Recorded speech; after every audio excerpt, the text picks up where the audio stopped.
Listen to me. Now I know y'all saw that video of Drewski making fun of the church. Y'all mad at Drewski, but where's the lie? Because the Bible literally says God will use the foolish things of this world to confound the wise. But sometimes God doesn't send a preacher, he sends a comedian. Not to mock the gospel, but to expose what we turn church into. Because when you step outside the church building and look back in, you will see how strange some of it really looks. Now, this scene doesn't reflect every pastor or every church, but enough to make people feel like they're watching a performance instead of a presence. And Drewski wasn't preaching, he was actually testifying through comedy, I believe.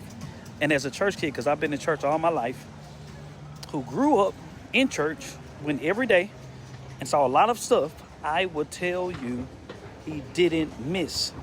And sometimes it takes someone who is no longer trying to protect the system to tell you the truth about it. Yes, he cursed.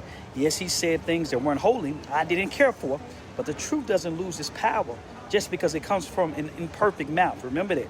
Even if they preach Christ from wrong motives, the Bible said Christ is still preached. That's in Philippians 1 and 18. So God will use unexpected voices to shake comfortable churches. Not because he hates the church, but because he loves it too much to let it stay fake. And sometimes comedy is God's mirror, and people don't get mad because it's wrong. They get mad because it's recognizable. Because the goal isn't to defend church culture. The goal is to restore God's presence. Because when the church loses its power, God will use any voice, even foolish ones, to get our attention.